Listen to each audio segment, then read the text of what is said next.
Yeah, so I'm wearing a pimple patch today because I have a pimple and sometimes I wear pimple patches. I made a joke about pimple patch on my Instagram about that being my DJ name, DJ Pimple Patch. Um, I think there was more to that joke than I even realized as I was saying it. But I'm not going to talk about a pimple patch, even though I kind of want to. I think I did walk today before this video, and I think that makes like a huge difference. I'm kind of dreading winter being over. I just want winter to. I'm having a very powerful experience with winter this season. Um, and I think winter might be my season. There's like winter can sometimes plunge you into the depths of horribleness that you feel like you can't recover from. I think that's an extreme way of talking about SADS. But for me, I think there is almost like the hibernation that I think really can be powerful for me and kind of, yeah, nurturing myself like as if I were a plant. And you go into hibernation and you're, like regenerating your seeds and stuff. That's kind of what winter has felt like for me this season. And I think my winter walks are a big part of that. I definitely like felt like I got looks this morning.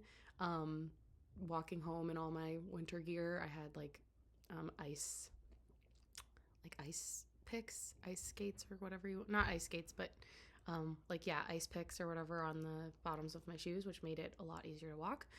But definitely got me some looks. Um, so yeah, I think the thing that I get most excited about with making this is that I get to title something every day. But I just have, I have so many like potential titles and potential directions that I want to go in. I feel like part of this practice that could be good for me is rather than jumping directly into making a video right when I get back, is doing some sort of like brain dump of everything from the walk, rather than rather than pushing a discipline that was working for a few weeks, maybe like evolving that and doing some sort of brain dump. So I think I might do that now and pause this and then maybe come back. Or maybe I'll actually just do it while this is recording because then I don't have multiple videos. And also, that's kind of the point. So let's see.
Okay, well, that took like maybe a minute max, and I feel way better about having actually captured the the meat of what I wanted to remember that I thought of during my walk. So I'm glad I did that.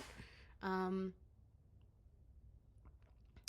there is, I feel kind of like I was robbed of something that a couple of days ago I recorded 2 videos and they didn't actually record at the end. I hope that doesn't happen here, but I feel kind of robbed because I like that I have this format where I'm referencing what I've spoken about, but now because that wasn't there, I can't remember if I've spoken about it and it was uploaded or, you know, on, like, if it made it to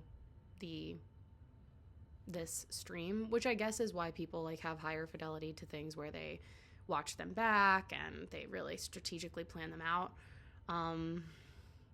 So I think this is all an exercise in getting to some, you know, like evolving this. So I think I need to just kind of imagine this as, you know, a little tadpole that's getting its legs or something like that, rather than putting any pressure on myself for it to be perfect or any sort of way. So yeah, I came up with a lot of different like product ideas today during my walk, and I listened to a design podcast episode that was really great from Scott Belsky was the speaker. And it definitely got me inspired again for the work that I currently do and that I've been doing for a really long time. And I think one of my big takeaways that I got from this episode and that I've sort of been realizing lately is there is a massive design community within my company, within the internet, LinkedIn, and all these different things. Design is a massive topic with a massive community, and I've felt kind of resistant to build myself into that community more because I think that I have this tension of wanting to be this kind of like anti-capital, not even wanting. I, for many years, was very anti-capitalism and kind of only interested in nonprofits and, you know, humanitarian, human rights focused work or human services work. And so I think there is part of me that feels like if I kind of commit more to the product world, the business world of the field that I'm in, that I kind of lose that commitment to social welfare and social justice.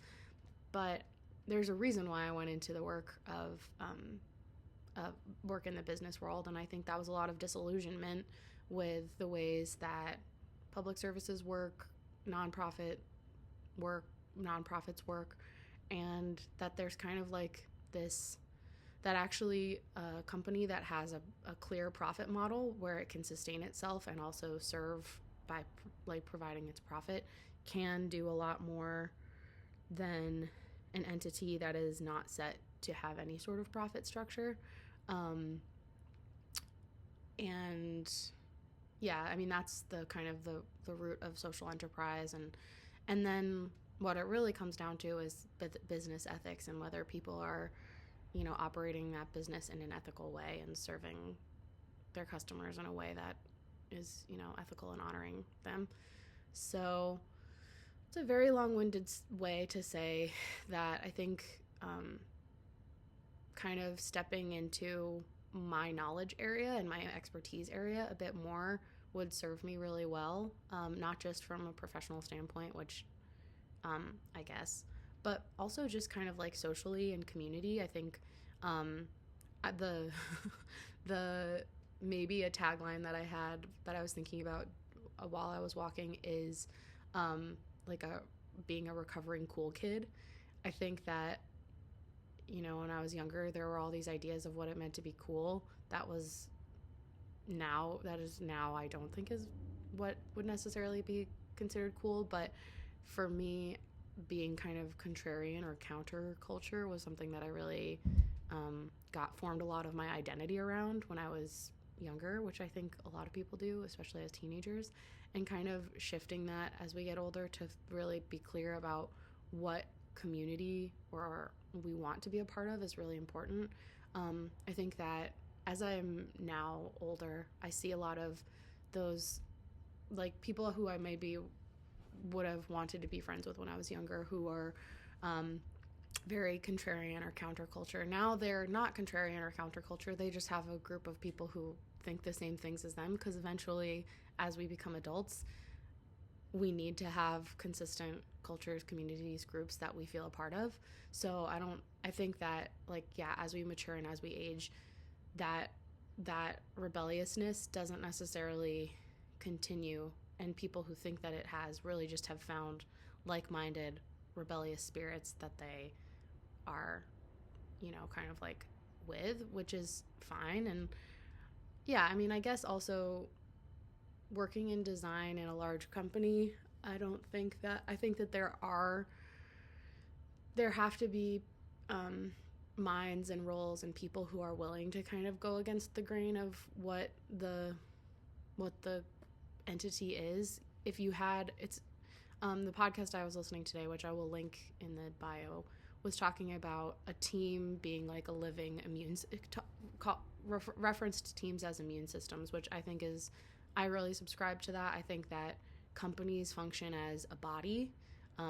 This is feeling very reminiscent of what I was talking about like the body politic in my other article that I posted, but companies function like a body, a team could function like a body, or I like the immune system example. I think that's even better. And for that organism to be healthy, you have to have resistors, you have to have challengers, you have to have people who are willing to kind of go against the norm. So it is actually vital to the health of a company or any large entity to have deniers or resistors or challengers. And I think people who are in positions of power in large organizations know that, and it's important to preserve those minds who are willing to kind of go against. It's very easy when you're kind of living it and experiencing it to feel like the best way to be successful is just to be the best Kool-Aid drinker. That's something I've talked about at work so many times, of just like who can, not that I think that this necessarily always happens, but it can really feel like the best way to kind of succeed in a large business environment or even like a small company is just to drink the Kool-Aid best. And ultimately, I don't think that's healthy for the company to just have a bunch of people who are, if you imagine it like a microcosm, which I love talking about corporations as microcosms. If you think of it as a microcosm, if it was just one type of creature and one channel, you wouldn't have an ocean. You wouldn't have a functioning entity. So, so maybe I'll rename this whole series to The Ramble or something like that.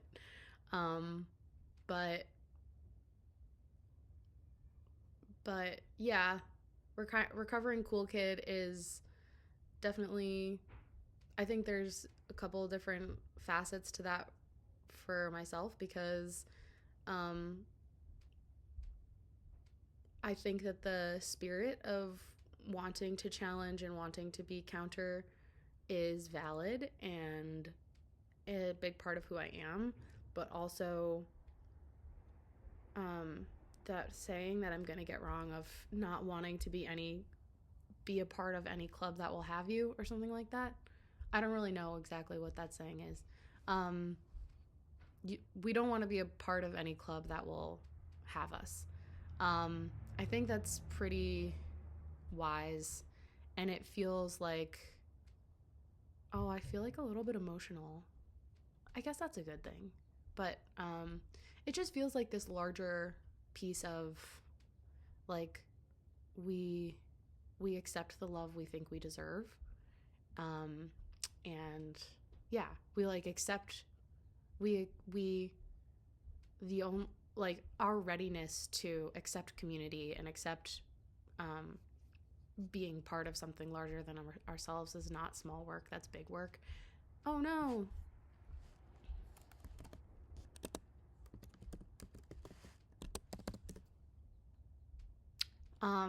And it is a lot of how like the individual is reflected back in a larger in a larger sense where, yeah, on an interpersonal level, like what we're willing to, that we accept the love we think we deserve. And then in a community sense, we can only allow ourselves to benefit from community as much as we're able and willing to engage with others in that community.